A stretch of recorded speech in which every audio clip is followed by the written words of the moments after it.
ನಮಸ್ಕಾರ.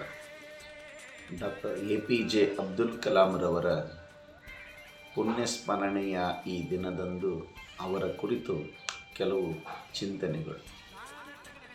ಬಂಧುಗಳೇ, ಪತ್ರಿಕೆಗಳನ್ನು ಮಾರಿ ಬದುಕನ್ನು ಕಟ್ಟಿಕೊಂಡು ಶಾಲೆಗೆ ಸೇರಿದ ನಂತರ ಶಿಕ್ಷಕರಿಂದ ಈತನು ಹಿಂದುಳಿದ ವಿದ್ಯಾರ್ಥಿ ಎಂದು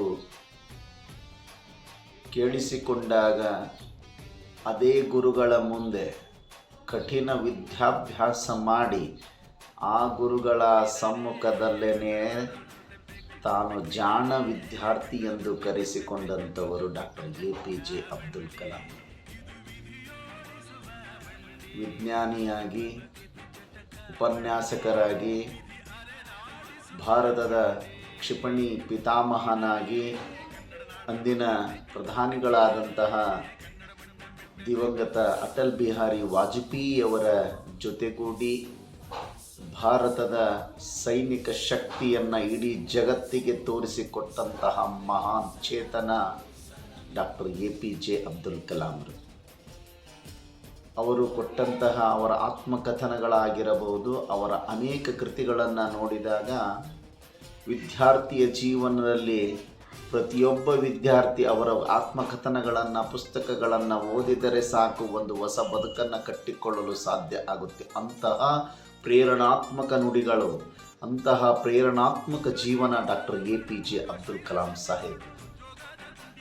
ರಾಷ್ಟ್ರಪತಿಗಳಾಗಿ ಜನಮೆಚ್ಚಿದ ರಾಷ್ಟ್ರಪತಿ, ಮನಮೆಚ್ಚಿದ ರಾಷ್ಟ್ರಪತಿ, ಮಕ್ಕಳು ಮೆಚ್ಚಿದ ರಾಷ್ಟ್ರಪತಿಗಳಾಗಿ ಯಾರಾದರೂ ಈ ದೇಶದಲ್ಲಿ ಇಲ್ಲಿಯವರೆಗೂ ರಾಷ್ಟ್ರಪತಿ ಕಾರ್ಯಗೈದಂಥವರನ್ನು ನಾವು ನೋಡಿಕೊಂಡು ಹೋದರೆ ಬರತಕ್ಕಂತಹ ಮೊದಲ ಹೆಸರೇ ಡಾಕ್ಟರ್ APJ ಅಬ್ದುಲ್ ಕಲಾಂ.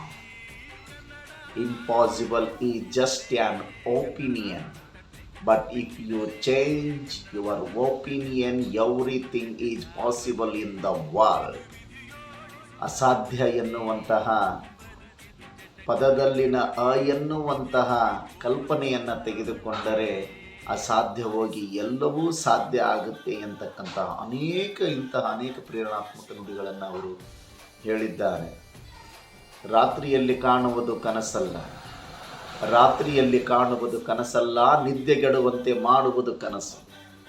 ಅಂತಹ ಪ್ರೇರಣಾತ್ಮಕ ನುಡಿಗಳಿಂದ ಅನೇಕ ನಮ್ಮಂತಹ ಜೀವನ ಬಹಳ ಬದಲಾವಣೆ ಆಗಿರುವುದನ್ನು ನಾವುಗಳು ಕೂಡ ಕಾಣ್ತಾ ಇದ್ದೇವೆ. ಅವರು ರಾಷ್ಟ್ರಪತಿಗಳಾದಂತಹ ಸಂದರ್ಭದಲ್ಲಿ ಮಕ್ಕಳನ್ನು ರಾಷ್ಟ್ರಪತಿ ಭವನಕ್ಕೆ ಕರೆಸಿಕೊಂಡು ಮಕ್ಕಳೊಂದಿಗೆ ಪ್ರೀತಿಯ ಚಾಚಾ ಅಂತ ಕರೆಸಿಕೊಂಡಂತಹ ಮಹಾನ್ ಚೇತನ ವ್ಯಕ್ತಿತ್ವ ಡಾಕ್ಟರ್ APJ ಅಬ್ದುಲ್ ಕಲಾಂ ಸಾಹೇಬ್. ಅವರು ಒಂದು ಮಾತನ್ನು ಹೇಳ್ತಾ ಇದ್ದರು, ಏನು ಅಂತ ಹೇಳಿದರೆ, ನಾನು ಅತ್ಯಂತ ಮೆಚ್ಚಿಗೆ ಅನೇಕ ವೃತ್ತಿಗಳನ್ನು ನಾನು ನಿಭಾಯಿಸಿದ್ದೇನೆ. ಅದು ಇಸ್ರೋ ಅಧ್ಯಕ್ಷನಾಗಿ, ವಿಜ್ಞಾನಿಯಾಗಿ, ಅಣುವಿಜ್ಞಾನಿಯಾಗಿ, ಬಾಹ್ಯಾಕಾಶ ಇಂಜಿನಿಯರ್ನಾಗಿ.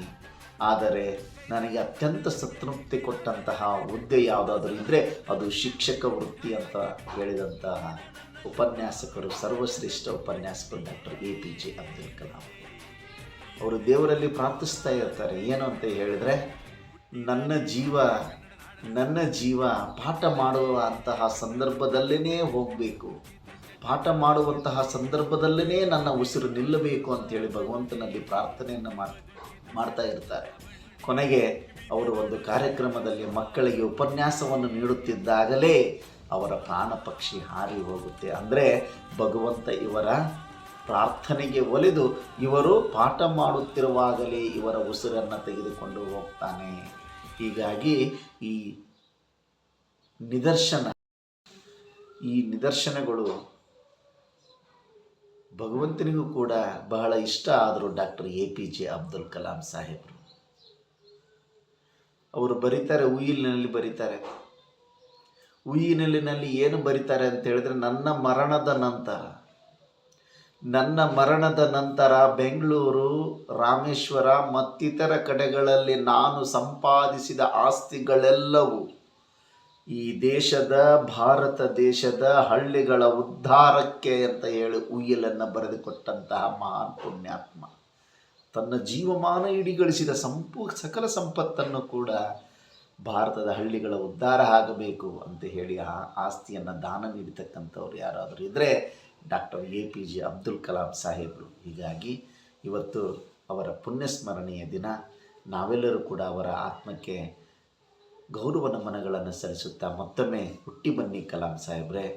ನಿಮ್ಮ ಮಾರ್ಗದರ್ಶನ ಈ ದೇಶ ಅಲ್ಲ, ಈ ಜಗತ್ತು ಕೂಡ ಕಂಡಿದೆ. ನಿಮ್ಮ ಮಾರ್ಗದರ್ಶನದಲ್ಲಿ ನಮ್ಮಂಥ ಅನೇಕ ವಿದ್ಯಾರ್ಥಿಗಳ ಬಾಳು ಕೂಡ ಬೆಳಕಾಗಿದೆ. ಬಿಗ್ ಸಲ್ಯೂಟ್ APJ ಕಲಾಂ ಸಾಹೇಬ್ರೆ.